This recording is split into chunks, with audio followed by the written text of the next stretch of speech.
Welcome to Straight Outta Jersey. Today's podcast is brought to you by Ace Sunglasses. Go to acesunglasses.com.au to purchase some of the best shades around.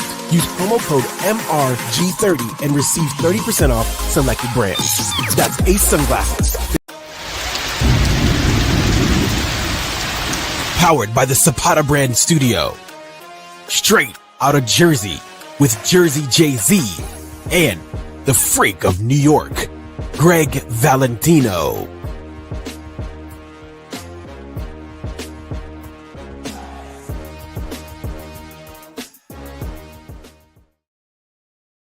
What's up, guys? We are live Thursday. I hope everyone had a great Christmas, and I'm with my boy, Mr. Gregg Valentino. How you doing, Greg?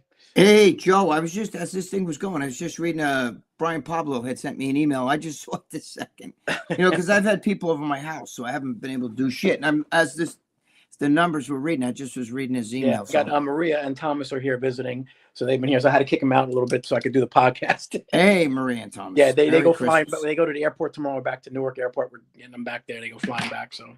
Oh, nice. Yeah, Rick Simon, he is first. Hey, Rick, what's going on? How's Daryl? The caddy's still. Daryl, what's going on, Daryl? And Daryl Macias, who's at Cheers from California. Yeah, Daryl. Yeah, I've seen Daryl's been around for a long time. One of my guys. Daryl's one of my guys. Yeah. Richard 123 says, "Hi guys, sending all my love from the UK." What's up, Richard? How you doing? Richard, what's going on? So, Greg, I heard you had a really great Christmas. Your mother-in-law got a lot of great gifts. No. She's not. She's actually in Jersey. We didn't see. Thank God we didn't see her. You know what I'm saying? Mm-hmm. But because we had enough food for everybody. Otherwise, then forget about it. Be all gone. Brian Pablo. Hey, Brian, I was just talking about you a second ago. I just finished telling Joe as we were doing this because I've had people in my house and I didn't have my computer over here. They move it because Joe knows I got a big table. So we just put the computer on to do this show, and I just saw it as the intro was running. I was reading your email. I didn't get a chance to actually finish it, but I'll get back to you on that, Brian. How you doing, buddy? Good. Winmore Attack. What's up, bros? Joe and Greg, how you doing? John Mancini Fitness. Welcome back. John. Merry Christmas, guys. Dan, Winmore. Happy holidays, Joe and Greg. Winmore says, Joe and Greg, I hope you guys had a great Christmas. Natalia, Merry Christmas. Hey, Merry Christmas, Natalia. Hope everyone had a great Christmas. I just want to get past New Year's, bro. I can't take the holidays are crazy, especially over here. You know what I mean? Like yes, it is. It's nuts over my house. My kids come over, which is good, and my nieces who I raised and shit too. Ben, what's going on? Ben here. What's going on? And John, everyone. It was crazy. I mean, you had a tough year actually because you were in the hospital. Remember? Man. This year was tough. You had a really tough year. Between your gallbladder, whatever they want to say, but you were in the hospital for a little bit. Yeah. Oh yeah. But the gallbladders has nothing to do with all the gallbladder over there. It's the fucking diabetes. You know what I'm saying? But exactly. Lee started the gallbladder thing, and that's forever. But yeah, no, I just want to get to it's just the chaos of all the madness of everything going on. You know what I'm saying? Like just want to get to normal. Yeah, exactly. The New Year's gallbladder gallbladder. There you go. We'll mix that with a kangaroo steak for Lee. Mm-hmm. Have you ever gone to New Year's dropping on the ball in Times Square? I've been there after, Phil, because it's madness, and it was madness. Mm-hmm. You're talking like 1979. You know what I mean? It was a long time ago, so I was there. Right after the confetti and the bullshit, the papers and stuff was so thick. It was like this thick. It was like snow. You could kick it. You know what I mean? Like you walking through it. And it was just paper. Wow. It was crazy. Looks like Landon has a torn hip labrum. Wow. My brother's like, told me Landon. Oh, shit. Oh, Jesus. Lee Priest, we were just talking about him. Lee. He says, don't blame me. I didn't even know you even had your gallbladder removed. When did this happen? Lee with the gallbladder. Holy shit. Dave loves it. See, Dave loves it because it took Lee was like destroying Dave all week, right? So that took Lee's attention off of Dave. So Dave was like, yeah, Lee the gallbladder. You know what I mean? Mm-hmm. So Dave lucked out. But Lee got him the other day on the after hour show. Lee, what's going on? Lee, I put the link in there for you. Lee, if you want to jump in. We're actually going to talk about your documentary because I got to see it. And that was a great documentary. What'd you think of it, Greg? Oh, I loved the documentary. I thought it was very well done, and it really it shows. It just shows, if you don't know Lee personally, that shows his personality. You know what I mean? It showed his person. Even back then, he's always been funky.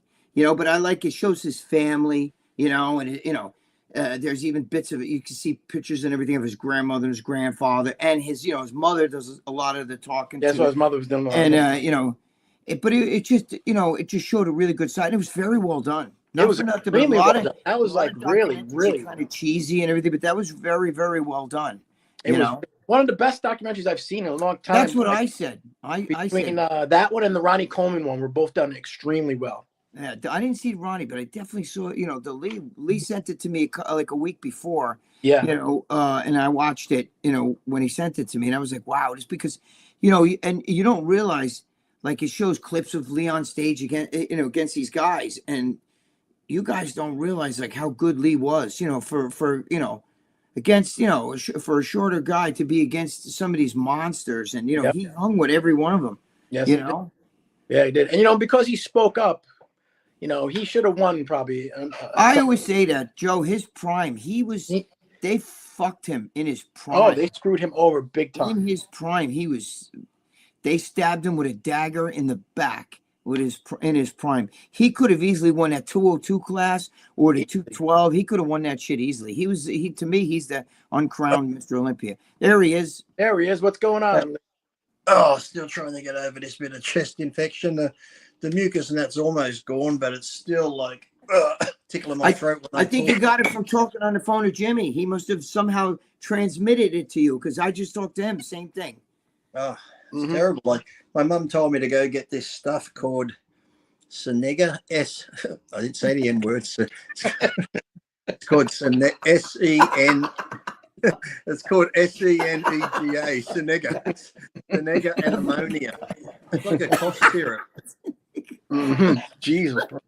That's great. When you drink it, though, it's got ammonia in it. I'm thinking, how can this shit be good for you? So I had like 2 doses of it. And I never get headaches, but I feel like I got a headache. I'm thinking, how can be putting ammonia in your body fucking help? Oh shit! You know what? So don't drink Senega and ammonia. Google it. I gotta check that out. That's real. I believe you. Oh shit! You just gotta be careful how you say it. Yeah, exactly. Lee, take some. I don't know if you guys got Primatene over there, but Primatene tablets are ephedrine HCl, you know what I'm saying? And don't get that fucking Broncaid, which is so. We don't have that. I should get a Strepsil in a minute, but so like I said, it's just annoying. At least before it was that really thick green mucus. Now it's slowly gone, but I'm trying to get better, because on the 11th is when I got to go start my tour in the UK, and I got to travel for like 26 hours on plane. I think I'll probably just get rid of it and then get it back again from the dirty plane. Yeah, right. Holy shit! No, but ephedrine, it opens up but that's what it's made for. It's actually an asthma medicine. I'm not talking about to get you flying. I mean, that's just a side effect of it. But that shit opens up your bronchial tubes. Yeah. That tickle that's just in here was like. And the worst part is when nothing comes up and you just keep coughing, but that tickle gets worse. At the same time, I've still got that pinched sciatic. So when I do have coughing fits, the pinched nerve keeps going at the same time. It's almost like I'm going to shit myself and lose bladder control. Oh my God. Hey Lee, who did the documentary? Was it Muscle Vision? Yeah, Gary Phillips. Gary Phillips, okay. He's good. That was great. Yeah, that was some job, bro. I told you that was like I said, the only thing I liked it too, because I wasn't on it much. There's so much footage. I think they're going to try bring out a DVD or a release of the stuff that wasn't on it, because there's many other great stories on there. But the night I watched that, it's like I watched it. That's the night I got food poisoning. So I'm laying in bed, I'm sweating. 2 hours of just fucking shivering, and then I'm like shit, and then my wife, she was throwing up too. But as I'm laying there, I'm like, oh fuck, I know what this is. I just watched my documentary, and I just saw all my peers say nice things about me. God let me live long enough to watch it. Now I'm gonna fucking die. It's like when you go to a funeral and they play somebody's life, It's like, oh, at least I got to see everyone say nice things, and now I'm going to die. So I'm laying in bed like, I shouldn't have fucking watched it. I shouldn't have fucking watched it. Is that the night that I called you, but you couldn't answer the phone because you said you were really sick? Wow. Yeah. I was with Tara Scotty. She wanted. I was going to put her on the phone with you because she was like, Lee and I. You know, when you just get those cold shivers and your body just can't stop laying in bed. And like, oh, did you say? I think when I called you, you said you texted me back. You said I'm going to go to the hospital. So did you go to the hospital or no? No, I just figured I'd ride it out. If I die, I die. Where was the premiere? At a church?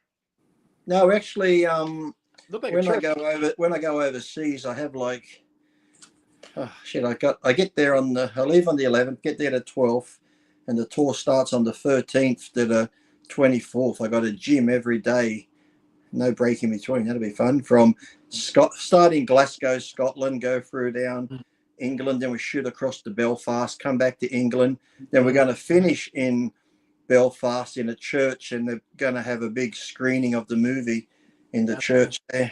I think they're going to get the t-shirts made up. That same picture that's on the thing doing the myth pose where it says Lee Priest Unholy Tour, going to be black shirts with the white priest collar in it.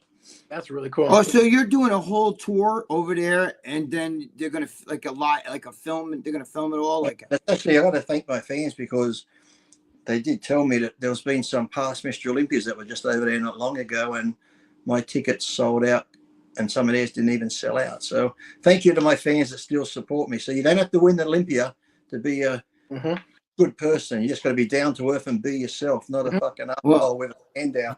You're the uncrowned. I always say you're the uncrowned. You could have easily won that tour too. I mean, Jesus Christ, and the 212. I think you could have won that. That was stolen from you. Yeah, you know that. If that had to come right after you got out of, they threw you out of there. Yeah, well, it's funny too because on the tour, until when we talk about this, I'm talking about the old IFBB. I don't want people to think, we're rubbish in it now. It's totally different now. Him and Tyler but let me just say this. I was just talking to Gary then. He was writing back to me because I really wanted Wayne to be on it because, Wayne was a big part of my career with the suspensions, the arguments, and when I went to the PDI and that. But I won't name names, but let's just say a couple of people said they would refuse to be on my documentary if Wayne was on it. Oh, shit. There were a few people that refused to be on your documentary? They said, if Wayne's going to be on it, we're not doing it. Wow. Oh. Wait a minute. It's my documentary. What the fuck? It doesn't matter. Wayne was a big part of my career and life. So even though some people are retired, they still have the fear. Wow. Wayne's a good man. I'm good friends with Wayne. Wayne and Bob Bonham were very close. I'm still waiting for my fucking ring, Wayne, from the NOC. I know. You told me to. Hey, come 2026, it'll be 20 years. I've been waiting for that fucking ring. How long did it take you to film that whole thing? They started just before COVID, so then COVID hit, and Gary and them wanted to get a lot of the interviews in person, not over the internet and that. So that's why they had to wait. So wait, that was Gary turned out good until the end, and then I got all sad when they're talking about my grandfather. Yeah, that's a good way to end. But wait, that's okay. Wait, it was Gary Udit that did that film? No, Gary Phillips. Oh, Jesus Christ. We just said that. But when you said Gary, I thought I heard Gary Udit's name thrown in here. I don't know what the hell's wrong with me. I heard Gary Phillips. I know Gary Phillips. Yeah. Maybe you had too much sugar at Christmas. Watch your insulin, Greg. You don't have a gallbladder. Well, Dave loves that. Dave loves that. It takes me. Lee goes to Dave because Dave was talking about Lee the other day. We were talking about his thing, and Dave goes, "Oh, Lee, what an angry drunk!" And Lee goes, "Fuck you, dickhead." The thing is, I wasn't an angry drunk. I know I've never drank, and you don't drink. I only drank because Jimmy wanted to have a few at Long Island Iced Tea. Right, I was there. And then John had some, and John kept buying more, so I just kept drinking it. And that's why I said, this wasn't a good idea. I remember I was doing sin with you two. Holy shit, that was. I'm just a funny drunk, and I was putting shit on Dave. That's why he's saying I was angry because he I was putting so much shit on Dave. He wasn't angry at all. He was funny. It was funny. He was the ball breaking was epic. Dave couldn't take it. Because Dave would try and have a go at me, but I was too quick for him. He couldn't. Whatever he said to me, I just came straight back at him. No, Jimmy couldn't stop laughing. Jimmy was like, Jimmy. Poor Lee had Jimmy going. Jimmy, I still like that on the video. I battlefield, still I'm laugh at that hurt. video. I still laugh at that video of us going to the seminar and me dragging myself up the stairs and you going, "Come on, let's go." And I'm like, "Oh, this is a bad idea. I haven't even got to the seminar." Nah, you sunk it home though. You were good. You were really good. That was Once I got funny. on Is stage, there I'm any just part like of the this. documentary? I'm just sitting on stage like this. Every time I'm like, "Oh fuck, I can't look over at Jimmy, and I've got to look this way." I'm not looking at him. It's like, Jimmy couldn't talk though. He could only laugh. Do you remember? If you talk to him, he'd be Jimmy, and he just go, and you go, Jimmy, and Jimmy's just sitting there. He couldn't talk. Lee, is there any part of the documentary you didn't want the show, or you didn't care? I think Lee's frozen. Oh, Lee's frozen. Lee? Froze. He's just smiling right now. You think he's Lee's frozen? Oh, there he is. Oh, yeah, there he is. What? Good. Ask him again. was it? I said, is there any part of the documentary you didn't want them to show, or you didn't care? No, I don't care. They could show whatever they want. They want. They could have put that fucking bleeding dick picture on there for all I care. That would have fucking got some serious ratings. Oh, that would have. Yeah. If they saw Well, what like I I said, there's a saw, lot more. There was one funny story on there that Melvin was telling because people always talk about the gay for pay, which sadly to this day I'm still upset that I never got offered any of that shit. I thought I was a good-looking young kid, but Melvin thought he would try screw me over. Had a Arnold Classic. Melvin tells a story about there was some guy annoying him like, "I want to buy your trunks, Melvin. I want to buy this and that." And Melvin's like, "No, I know what I'll do. I'll send him to Lee's room or whatever and fuck Lee up and that." So the guy, I can't really remember, but the guy come to my room, knocks on the door, and he tells me the story. Melvin sent him up. I'm like, "Wait a minute, come here." So I sold my trunks for $5,000, and when I told Melvin, Melvin's like, "What the fuck? You got 5,000 cash for your trunks?" I said, "Yeah, thanks for selling them." Melvin's like, "Fuck, I couldn't believe it. I could have got $5,000, but I thought I'd be smart and send him to Lee's room to get the postage."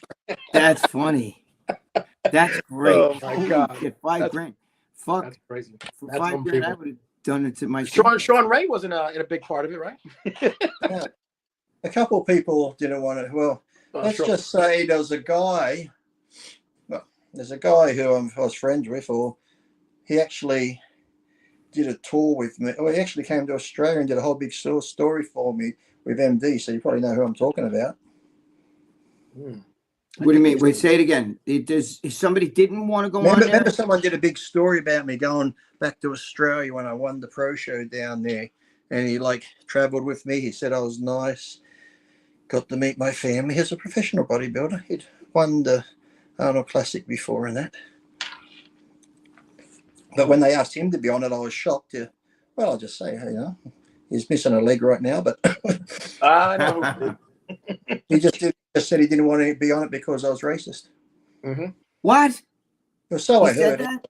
He So I said heard, that? or something. That's what I was told. So, but it's like he knew me well, and I wasn't like that. He met my family, stayed at my grandparents' house, and I thought we got on good. But that's what I was told. So I was shocked when I actually heard that's the reason he gave. He didn't want to be on it or something.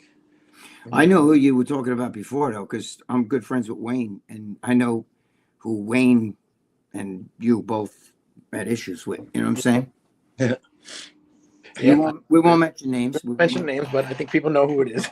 Yeah, I get along with him, but it's I'm not getting involved in that. Well, so do I. So that's why I was shocked that was the reason. I'm like, Yeah, let's just put it. Bob and him though had issues. Bob Bonham and him, big issues, big issues. Lee, I wanted to ask you about what'd you think of the Superman trailer? That one too. What'd you think? actually, I like it. Now people are like, this is shit. It's like when we heard back in the day Ben Affleck was going to be Batman. Batman, correct. He did good. And then when we heard Robin Pattinson, I'm like, that little fucking Twilight. What the fuck? But I thought he did a good job as Batman. So this guy, I'll give him the benefit of doubt. And from the previews we've seen so far, I think it looks pretty good. So I can never understand, was it, because I never looked at the backstory, because, Superman came from Krypto when the planet exploded. Where did Krypto ever come from? Was he like a... So what happened was... Did Lex Luthor invent Krypto or something? No. Jor-El tested, before he sent Kal-El, Superman, he tested it with a dog, an animal. Okay. That's what he did. He tested the I was always wondering Krypto's backstory, how he got to Earth. That's how he did it. He tested the dog to check that it would hold his son, and the dog was out of space. Well, this day and age, they couldn't send a monkey, could they? That'd be right. It's funny though. I'm old, so I like the original Superman. You know what I mean? George Reeves? George Reeves, right? Yeah. But the Well, thing George Reeve was on the TV show, yeah. Yeah, But TV, even that's before why- George Reeve, there was that other guy. Remember, there was another Superman guy. He was really skinny.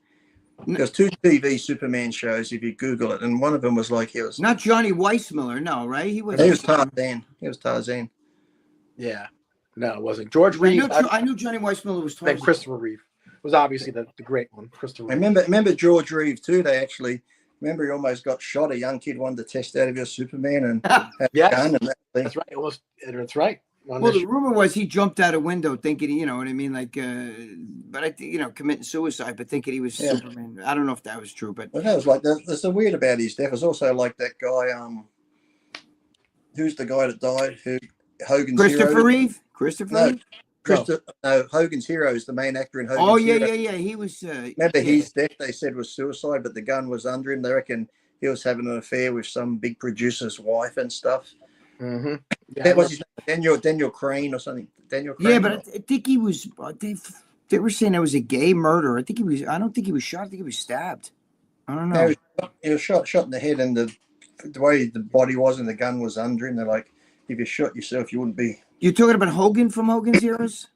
Yeah, the main actor in it. Yeah. I thought he was involved in a gay murder, or maybe I'm thinking of some. No, it's had to do with some woman. They reckon some love train. Bob Crane. Now let me Bob Crane. Yeah. Yeah, let Mr. me answer the question though. Well, Mr. G's in there. Don't you think, like, when I was a kid, I could never understand how George Reeve would take off his glasses, and then Lois Lane would be like, "Oh, George," you know what I'm saying? And then he'd put on, like go Superman, and then Yeah, and then Clark Kent. glasses on. Actually, Like you don't did you, recognize? You're telling me just like. Joe, did you watch the Lois and Clark TV show? Yeah, Superman that was a Lois? good. No, I never. That was I don't. very I'm not. good. Yeah, I never. Had a nice ending, didn't it? The way they that was wrapped a up really the series. Yeah, just that was probably to beat that. It's gonna be pretty tough. That was one of the best ones. Yeah. What happened? With Doomsday.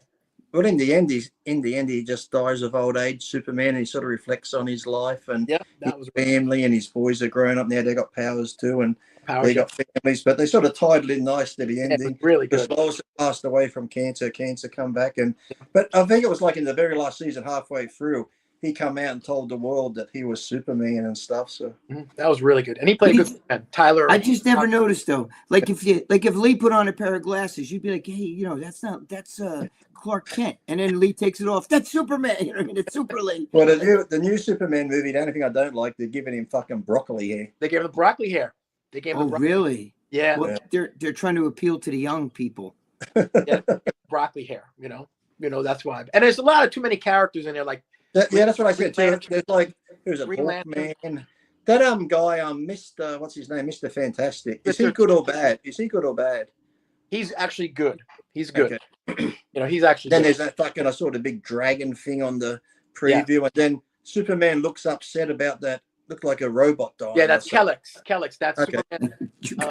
That's Kellex. I don't know That's any Superman's- shit. I don't He watch was that. Superman's bodyguard for the Fortress of Solitude. Okay. So he Because watched. I the remember. Fort- Oh yeah, because that's right. In the Henry Cavill one, they had the Calyx things that were in there. yes, That yes, Riddler in. that's exactly right. Dude, Yeah. you know what's funny? I just wanted to say something. Lee, I just saw a film with somebody put up some, I don't know where I saw it. Somebody always sends me these little video clips like you guys probably get, And so somebody sent a video clip of this thing that they were doing on Sam Salik, speaking of broccoli hair, and that big bushy head. Yeah. And they showed him in like 2021, and he was still like just a swimmer, not even so. Yeah. Like 2022, 2023, you're gonna tell me he got that jacked in fucking a year or so, a year and a half? You know what I'm saying? You and I both know what's gonna happen when that shit ends. Well, he's dieting down for a contest now, so it'll be interesting to see how it goes. I don't wish anything better, but I like the kid. I wish him the best, but I'm just saying, I saw, look at, you guys watch Lee's documentary, and you can see the Lee, was a kid, 12 years old, 11, 12 years old, 13, 14. You see him 15 years old, he's already still, he's natural, you know what I mean? And, he was jacked. And I'm just saying, like, when you, Because that was my cousin on there, Carl, the photographer, showing all those photos, because he photographed me pretty much from the age of 15 on. Remember Carl, the photographer guy? Yeah, is that the guy with the longer hair? The guy looks like a biker, isn't that? Yeah, That's your cousin. That's your cousin. Yeah. Yeah, I didn't know he was your cousin, but I saw that. We didn't know until I think like years into, like we'd been doing shooting together for a long time. We didn't really realize till later on that we were related cousins. Oh shit! Well, but the thing is, you were built. You know what I mean? And I pride myself. I was natural 23 years. So these guys, if you're not natural, if you go from like, 2 years ago, you're like, yeah, I want to put on some muscle, and all of a sudden you're fucking like 2 years later, you're like, I'll rip out your neck and shit down the hole. You're all that's why I just did a podcast with that the English guy. He just had Weinberger on. Muscle. Yeah, I know who he is. Muscle Pop. Yeah, something BT like Muscle Talk. Yeah, TV. Muscle Pop. Yes.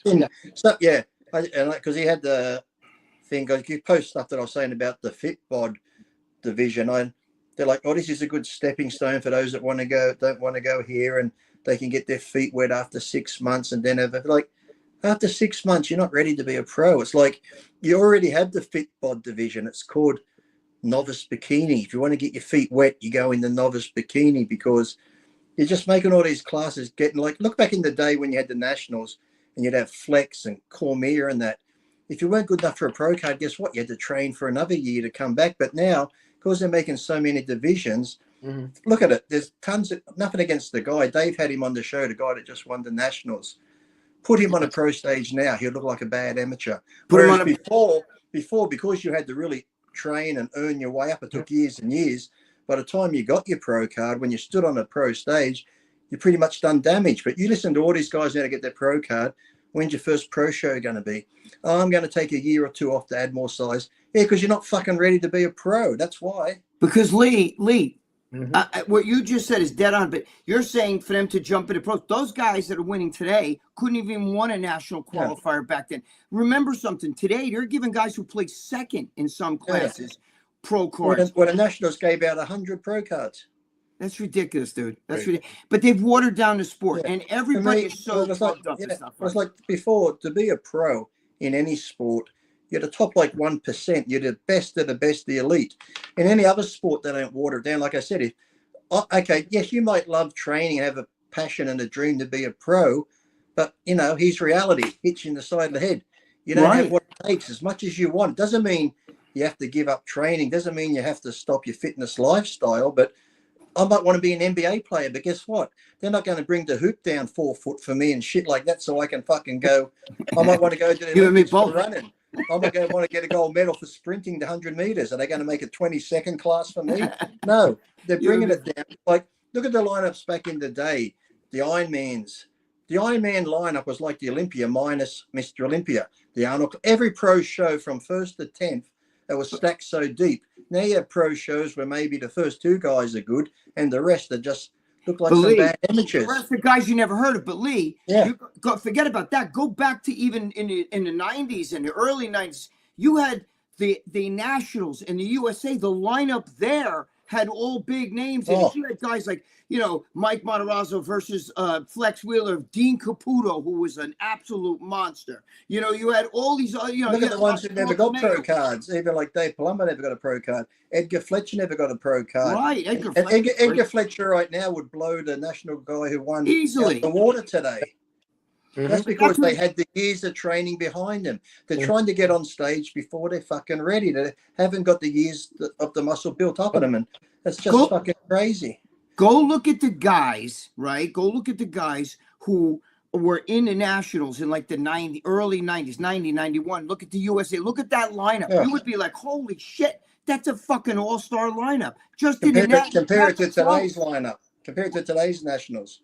Yep. Yeah, but you don't even know who a lot of these guys are. The Joe Matarazzi that won a fucking show. I don't even know where. Well, it's like, go back to me then. Let's go back to, I won my national title at 17.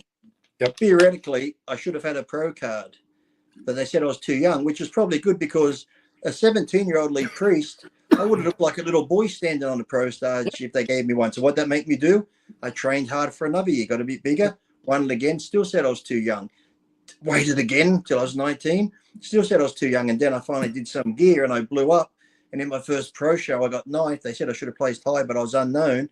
The following year, I got 4th in the Ironman against like Cormier and that, because you've done that foundation work. So when you get to the pro stage, you're a pro. You're not getting your pro card saying, oh, now I need time to add muscle. That's like, that's because you like these pro qualifiers. I understand they make money because you got lots of competitors. But just because it's a pro qualifier, the judges have been around. They judge the amateurs. They judge the pros. You can look on stage and go, okay, he won the overall, but is he pro caliber? No. So don't give him a pro card. That way he'll train his ass off for another year, come back, do the nationals again. If he wins again and he looks pro ready, then give him the pro card. Don't just give him a pro card because they win, because they gave out 100 pro cards at this year's nationals.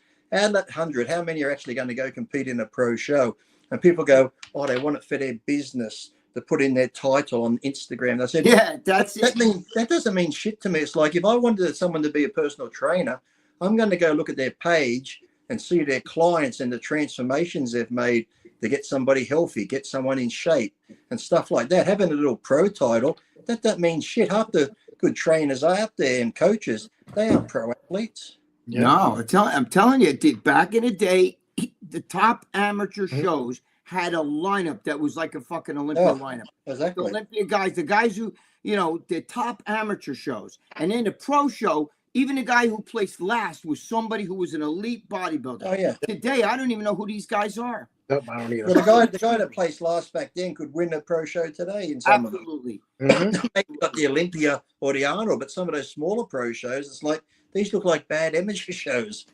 But Lee, but the thing is, you, since you were young, I know myself, since I started when I was 12, I don't know how old you were, like around the same age, I think, right? Yeah. But we lifted weights for so many years naturally, built so much natural.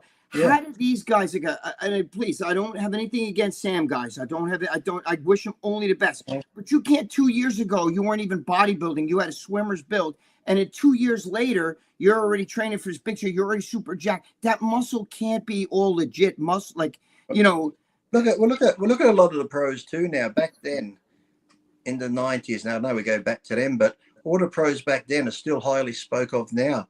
Yes. Some of the more recent pros who competed for 2 or 3 years, you don't hear their name now. You don't know where they are. It's like almost like when people go on. It's like there's this like shortcut.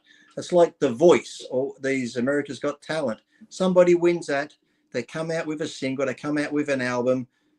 A year or two later, you never hear of them again. But the people like who did the hard work, like the Rolling Stones or somebody, started out in the little pubs and clubs. They worked their way up and built this big foundation. They're still talked about today. They're still touring today. All these other people are overnight hits and wonders. That's what bodybuilding's become. They get a pro card, they compete for a year or two, then they fade into the night. But all these older groups that have been around forever, Van Halen and all them, like they're going to, even Elvis is dead now, but people still talk about Elvis and his music, or the Beatles, because they started off in the little pubs. It's almost like young kids now. They all want to be rich. They want a job on Monday, but by Friday they want to be president of the fucking company. They don't want to do the work to build their way to the top. That's right. Well, that's the thing. That's what. But it's like you're like to me, these guys 2 years ago, you're a swimmer. Today, you're super jacked. You're like a paper tiger. Throw that guy in a fucking desert island. Dude, I come out of the hospital, I still jacked. You know, the nurse. You're probably like me. Sometimes my friends can't believe it. Like in the off season, I might only eat twice a day. I pick at food. Like, how the fuck do you still keep all that size? If I didn't eat, I'd lose it all. Whenever I did a cycle and come off, I might drop a few pounds of water. I never lost strength. I never lost any muscle. I still trained just as hard. A lot of them now, they don't have it mentally. As I said, it's like this instant gratification, whether it be on the internet. They want it instantly. They're not willing to put in the hard work to get there. But Lee, I've seen you. You've gone into a hospital like me. You've gone in a hospital. You're not working out. You're not even fucking eating. You're not sleeping. You feel like shit. You come out. You still look jacked. You know what I mean? Yeah, it's got people in a hospital. Well, when I had this torn like tendon off my shoulder and the bicep here, I had my arm in a sling, like a sling, 3 months. 3 months in a fucking sling. Couldn't do anything. But I heard that if you still train, I still train legs. I'd go do chest. I'd grab the 140 here. My mate would put his hand on my leg here, so I would tip off the bench. I kept training. When this arm came out of the sling, I was expecting it's going to be fucking tiny. It's going to be. I lost half an inch. That was it, and I hadn't used it for 3 months. Same thing with me. I come out, I go to nurses in hospitals. They're 2 weeks. I hadn't eaten. They're fucking, because the stomach and shit. And they're like, dude, you're pretty fucking. You built a base. You had a base. That's what they see. If you're natural, if you built a base naturally, and you know what? If you ever saw what Lee looked like when he was young, I used to get accused of steroids. I didn't even know what steroids were. I'm sure when you were young, people, Lee, all the time, 15. I still get accused now. Well, he couldn't look like that at 15. And then when my mother started, she trained for 8 months when she was 38. And as soon as she started dieting and got in shape, I was 17. Lee must be giving his mum drugs now too. Look at her. It's like some people just can't believe no matter what it is in life, there's going to be people better than you. And if they can't do it, there has to be a reason why you're better than them. If it's bodybuilding, it's drugs. If it's in something else, oh, he must know somebody. That's how he got to where he is. People just can't accept the fact that, look, we're all good at something, but I know, like people, like I said, and for some reason, bodybuilding attracts a lot of idiots. But it's like, you look at any other sport. I have friends on the weekends or during the week, they'll play tennis. And they might have they might be in a tennis club. They have little competitions in the tennis club. They enjoy that. Same with golf.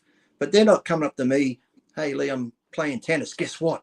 Next year I'm going to the USA Open. I'm taking on Nadal. It's like they understand their limits. They do it for fun. But for some reason, every fuckwit that goes into the gym and shoots himself up thinks they're going to be Mr. fucking Olympia for some reason. If I take drugs, I can look like them. It doesn't fucking work that way. No, it doesn't. And people don't understand. I think it's a combination. It's not just genetics. I was born, I was really jacked when I was a kid, but not big, small, but built. But the thing is, I also don't like Lee. I had stitches in my stomach, and I'm doing, shit at my house, bench dips, all other shit, because it's what I am. It's my brain. But you're probably like me too. When I got into bodybuilding, I didn't want to be I wanted to look like He-Man. Not once did I say I want to be a pro bodybuilder and compete. Yeah, I just did bodybuilding. I enjoyed it, and that's the thing. If you find something you enjoy, that's why I tell these junkies that write to me, "Hey Lee, I want to be Mr. Olympia. What should I do?" But I said, listen, train hard, eat properly, get your rest in, make sure you got it mentally too. And I said, listen, if it's meant to happen, it's going to happen. Because just like you and me, Greg, when you trained and you ate properly, you're like, fuck, I'm growing. You could get 4 guys in the gym, 4 mates. They could all eat the same, train the same. One of them will suddenly start getting bigger, and these mates will be like, oh, he must be on the fucking gear. No, he's just got better. He's built for that sport. And that's why I said, just do it. And if it's going to happen, it's going to happen. Whether, look at Tiger Woods when he was young with a golf club. He just had the genetics to be a great golfer. So you just got to find what you're good at. But that doesn't mean if you can't be a pro bodybuilder, you have to fucking give up. You can still love the lifestyle, still train, but you need to just look at fucking reality. And because like I said, Greg's seen it. I've seen it. Joe, you've probably seen it. Yeah. So many people have pissed their life away because their dream is, I want to be a pro bodybuilder at all costs. They give up relationships. They're not going to get a job. If I get a job, it'll interfere with my training. And then like 10, 20 years later, they're still shooting themselves. They still haven't won the fucking local show, but I'm going to be a bodybuilder. Then they end up either fucking dying or just being miserable, a lonely person because they couldn't face reality. Or Lee, get me with this one, huh? Back me up with this one. Or they're living out in fucking Venice out of a fucking van. They have no life. They never had a fucking house. They've never been married, but they don't fucking miss a day at Gold's Gym, right? They're living out of a van. Look at some of the actors when you listen to their life stories. You get some of these people, I go to Juilliard, I went here, I went there. Some of the biggest actors in the world were just in the right place at the right time. Hey, we want you for this thing. And things just, look at Paul Hogan from Australia. He worked as a fucking painter and rigger on the Sydney Harbour Bridge. His mate said he's a funny guy. He'll tell jokes. They're like, there's a talent show on TV. Go on and tell a few jokes. Went on, told a few jokes. Rest is history. Look at, I think Harrison Ford. He was just like a carpenter on the movie.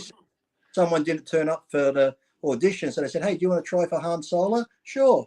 What about Danny Trejo? Pamela Anderson. Didn't the camera find her in a crowd somewhere? The next thing, she's like, life's all about Danny Trejo fighting dudes in jail.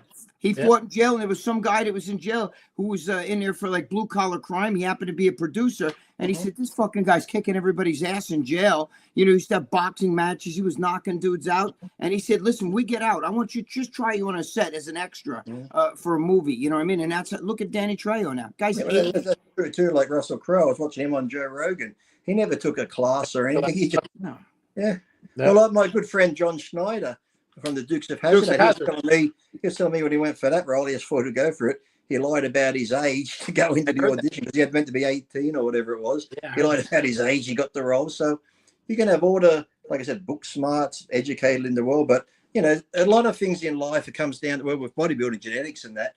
But other stuff, it just comes down to a lot of luck. You can go to college, get all the degrees, but you can go to all the acting schools. But you might be in the right place at the right time. And some producers thinking of making a movie, and they look over and go, fuck, that guy's got the look. That's what I want.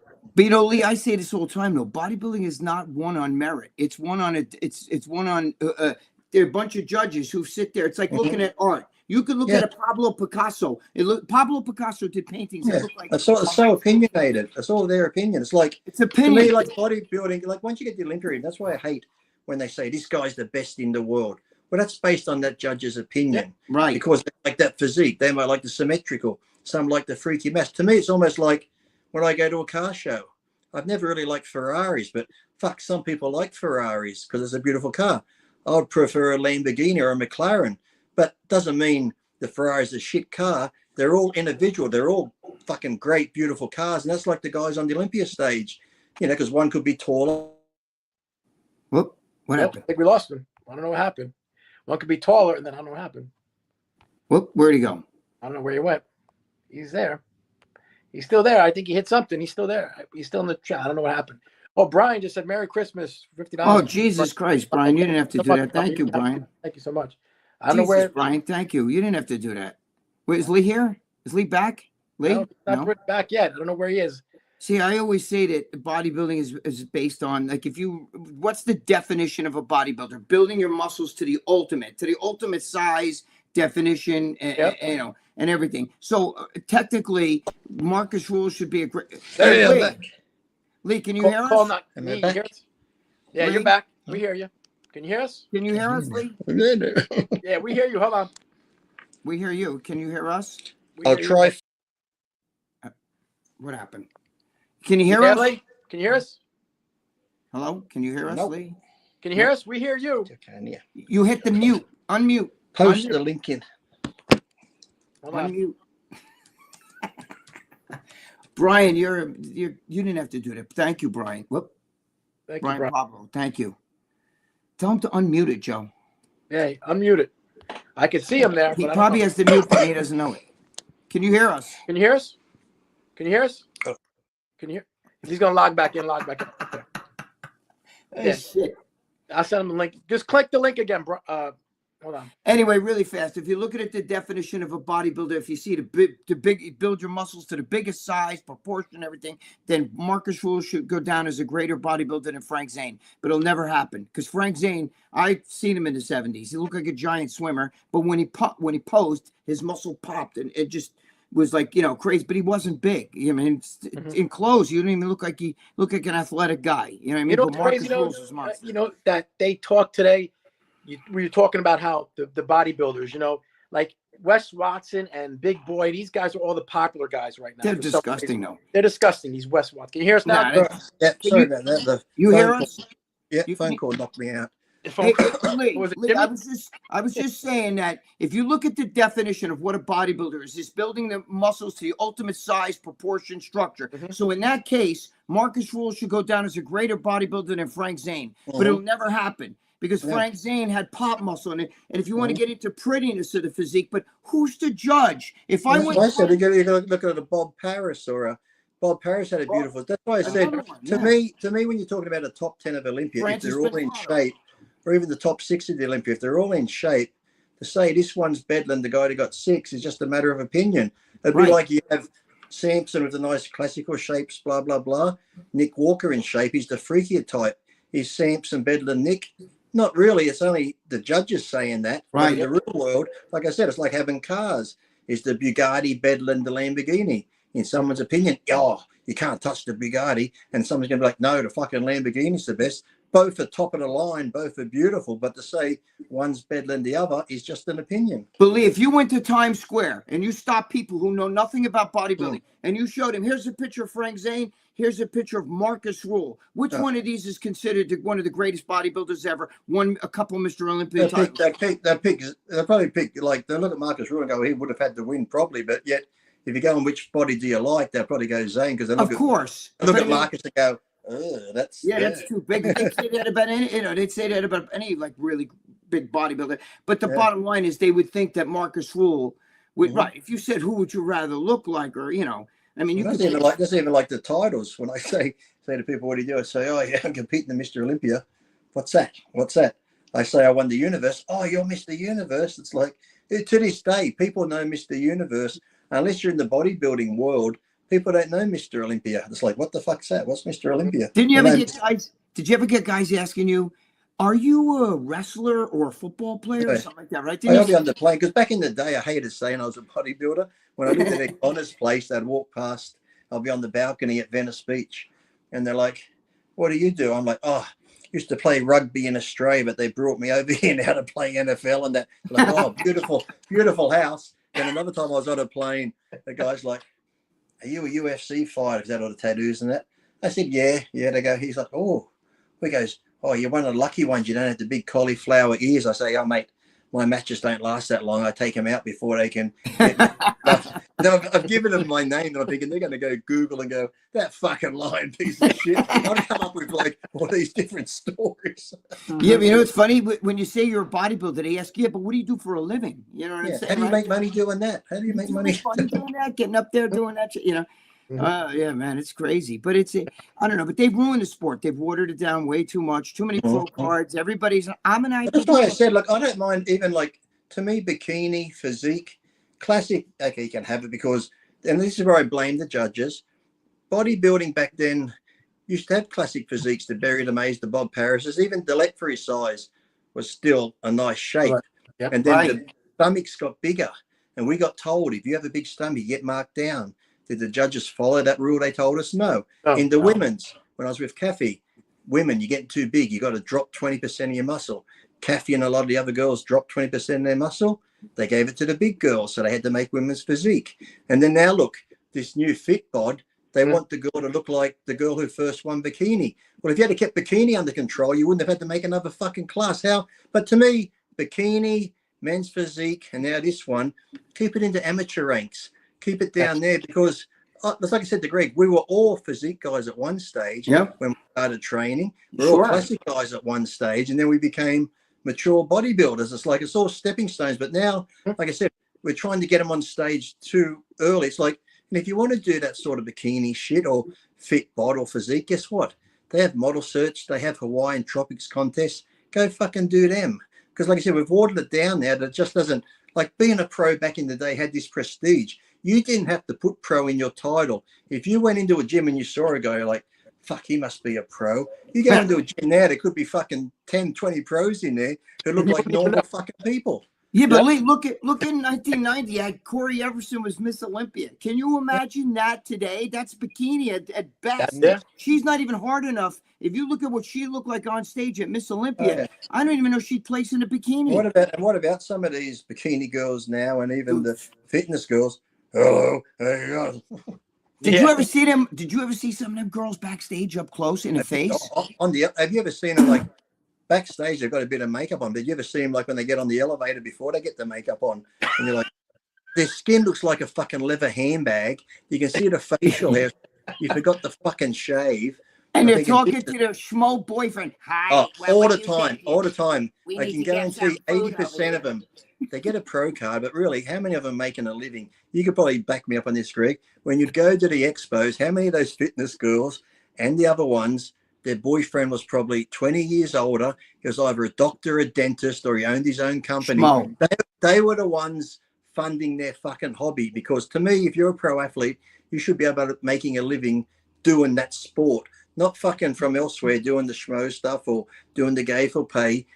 I'm sure LeBron wasn't out there fucking doing shit, doing stuff to make money. He made money from this. Every other pro sport makes money from that sport. Yeah, but Lee, with OnlyFans, social media, TikTok, Instagram, and all these fucking moronic things now, these people making so much money, it's not funny. But back then, chicks had to sell, they with their feats of strength, take a guy, lift him up in the air, put him in a headlock, choke him out and shit, and they'd pay got all for that. And dudes fucking masturbate, pose or like this in front of some old fucking man. But how can you even say you're a pro girl back in the day when you're not making any money from it?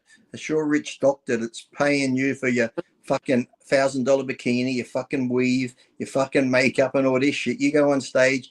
Look at me. I'm prancing around. He's what right. did you make from the show? Nothing. He's right because it's weird because a lot of those guys they always walked about you. They were doctors. And how's this though? How's this? Whenever you were at the show, rich husband or schmo boyfriend was always walking about 5 steps behind, carrying the bag. Never That's right. beside them, holding their hand. It was always like way back there. Yup. And she'd be like, "What are you doing?" with that fucking voice and shit, right? Well, I But just said it to Adela too. I said, you get, you know, Adela was at a expo once in the tiniest shorts. And I said, why do you dress like that? I said, you're 6-time fitness Olympia. Shouldn't you be respected for what you do? Because I was standing back there once and I was listening to these two guys and they're like, I love Adela. let's get a photo with her. Look at her, look at her boobs. And they're talking about Adela. So I'm just sitting there like, yeah, whatever. And they're like, who is it? They're like, I don't know, but look at her tits. And I'm like, here she is, 6-time fitness Olympia. These people don't give a fuck who you are. They don't want the picture because of your tits. And to me, I found that sad because she's worked so hard to achieve that, but yet no one cares. They're only looking at the titties. I said, you could dress nicely and still get the attention and stuff. But yeah, it's a shame that, like, you look at her. Here's another thing, though. Here's a question. Fucking, this is like the Bermuda Triangle question. You go to those expos, the girl had the smallest tops on, fucking tiny pants. You can see the vagina. They're there for 3 days. You ever been in the airport and seen them cunts come through the airport? They got like 5 suitcases. I'm like, what the fuck have you got in your suitcases? Where your clothes are that small? It's like you could carry it in a handbag, but they got all these suitcases. You know why? Because guys are coming up to the hotel room, schmoes are coming up there and they got costumes and smack them around. Got the strap-ons, got the handcuffs. Strap-ons, the handcuffs. You watch them come through. They got the biggest suitcases, yet they wear the tiniest clothes. You know what's funny, Lee? We're telling the truth. These people probably think we're making jokes about that. No, they all did that fucking muscle worship shit where they were the top and would fucking choke dudes out and jam dildos up some guy's ass while they're choking them out and shit. Am I right or wrong, Lee? Oh yeah. And the way the girls would stand there too, and they had the booths like this, pushing their boobies out and fake. It's almost like they go to the strip club and you get those strippers. As long as you're giving them money, my mate used to tell me, I think she likes me. She's all over me. I said, yeah, because you're giving her fucking money. Stop giving her money. Stop giving her money and watch her walk on. It's the truth. It's Jesus the truth, Christ. though. They were all fucked. They were all like that. You know what I mean? I always say at the time that those 2 chicks were hitting on me, and I'm like, you just want to get in the magazines. I'm an ugly motherfucker. And when I was at Gold's bulked up, Harley, no chick would fucking talk to me. Never. As soon as I got in shape, hi Lee, you doing any photo shoots coming up? Do you need anyone? Need a girl? I think once or twice I was undercover, like with Laurie, and I got engaged to her, Muscle and Fits. But that's why every cover you saw me, I was by myself because the girls were like, "Can I be on a photo shoot?" I'm like, "No, fuck off." You didn't speak to me when I was fat, so it's like that meme. If you don't love me in the off season, then you don't love me. Dude, I had 2 chicks trying to pick me up. I go to John Romano's right here. He'll put you in a mat. And John, come here. And John actually took them back up to the room. I told him, dude, I'm not going to that. I don't want to be. First of all, I don't want to be with these 2 fucking, and they were both like jack chicks, you know. I didn't want that shit. They didn't want me either. I'm an ugly motherfucker. What do you want me for? I'm sure you've been with a bodybuilding girl in your days, but I've been with a lot of true, fucking That's true. When they're naked, their skin's like, it's like you're fucking an alligator. Their skin is that rough and dry. But then they got that little boy penis sticking out of it. The first time I dated a girl 6 foot when I was 15, she was a bodybuilder. I went down there, I almost lost an eye, got it poked out. And when I'm looking at it, I'm trying to revert back to the porn. Do I do this or do I start doing this? Lee, you know, my friend used to swear he was with the big Amazon. Well, like, what's her name? She was proud of it because Denise Messina had all those magazines and stuff. Remember the Denise Messina? She put that pump on it and be like fucking like this. Yeah. My friend used to swear that his girl could stick that thing up his ass. Yeah. Well, that's the joke I used to make. That's the joke I used to make. You be for a woman bodybuilder and you do. I said, but the scary thing is when she goes, now it's my turn.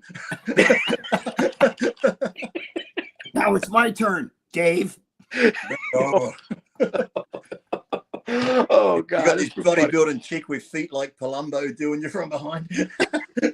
Dude, I can never understand it. When you got a chick and she's bent over, she's got these giant traps and these little muscles in the back and ripped hamstrings and glutes are striated. You might as well just be able to do it. I've got all respect for him and that, because I used to feel sorry sometimes too, because like Betty Parizo and her husband, I think they're separated now, but back in the day, they were a great couple. Lovely lady, kindest, but I used to feel sorry for her because I would see her sometimes walk in public and she'd wear the shortest tops, the shortest skirts and high heels. And I mean, the muscle on her, and people just be like, I told Dave recently, that woman, Betty, I know Betty from behind. She had more, the greatest back, better than any male body. But what about the calves and everything? You're just like, dude, the fucking muscles. And the thing was, you see a husband with her, she's bigger than the husband, and people thinking, what's going on here? And I'm thinking, I just hated people judging her because you know what a lovely lady she's is. She's a great woman. But the way people would judge just from the look of her, because like I said, she would wear the smallest clothes and be fucking like this. Yeah, but Toledo's lats, she had them fucking lats, like, and they were striated, the muscles. And she wear one of those tight tops that goes around the back, which would almost like if you put an armband around your arm, sort of push the lats out more, and then you've got the traps like that. So from behind you're like, what's going on here? There was little striations on the back of it. That woman was more. I even asked Dave about that. How can Betty have a better back than most guys in the Olympics? Like, well, she trains really hard. I'm like, yeah, okay, that must be what it is. Well, even like Bev Francis, I think. I thought she might have won the Olympia that year. Remember when she got 6 in the Olympia and Bev did those most muscular kind of fucking traps in her arms? Yeah. I think she got second to Corey, didn't she? But she looked fantastic that year. Yeah, but you know what the thing is, though? Bev had today this girl's 20 times bigger than Bev.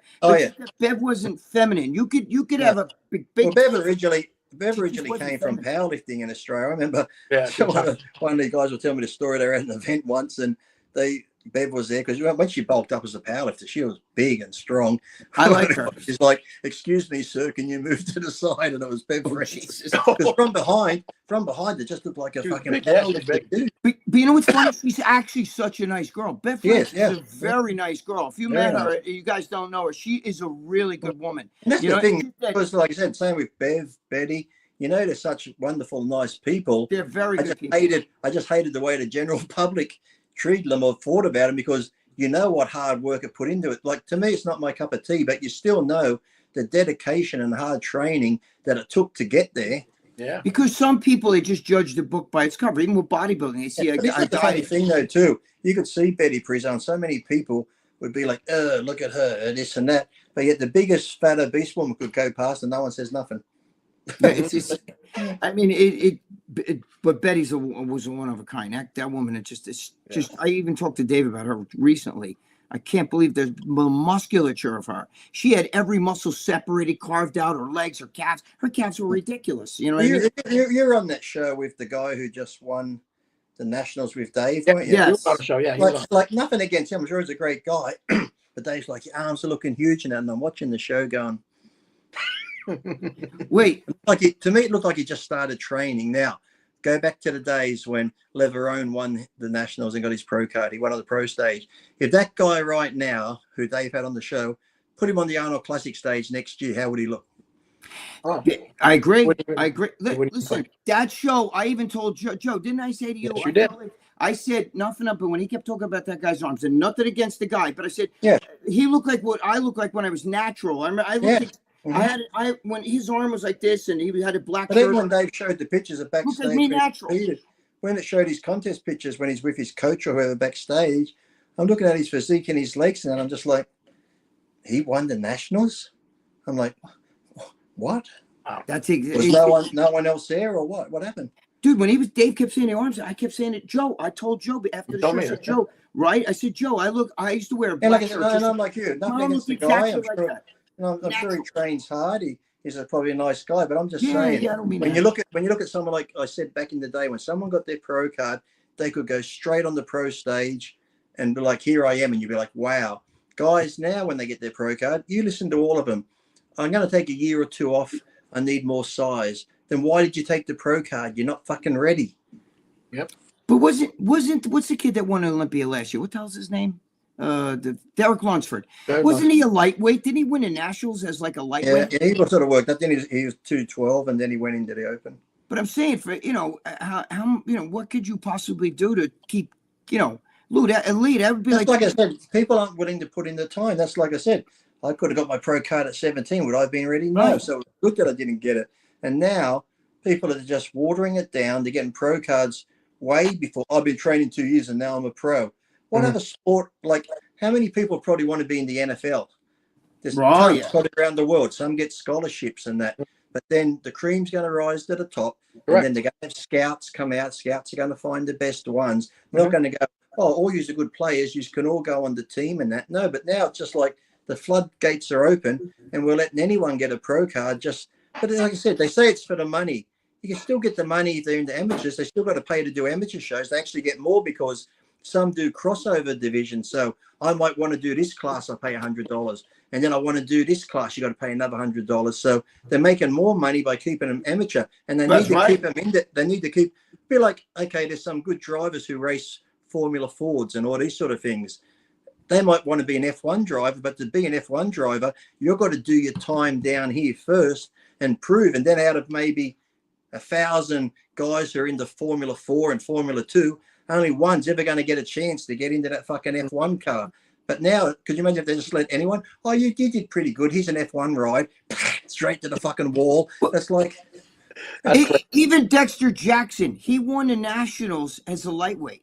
Do you know that, right? He won the Nationals as lightweight and went on to be Mr. Olympia. But he climbed like this. That's why I said I don't agree with the 212. It's like, if you're a bodybuilder and you love bodybuilding, because look now, you had Derek, you had Hardy, all these guys were 212s, Sean Clarita, and they're going into the open.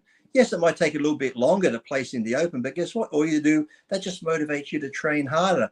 It's like, oh, make a class for these people. And then it's like, all these other guys are like, oh, now we have a class. But really, when you look at the 212 at a lot of different contests, apart from like the Hardys or the Derricks and that, you really look down the line, they look like bad amateurs. They shouldn't have their pro card. So why make a class for them?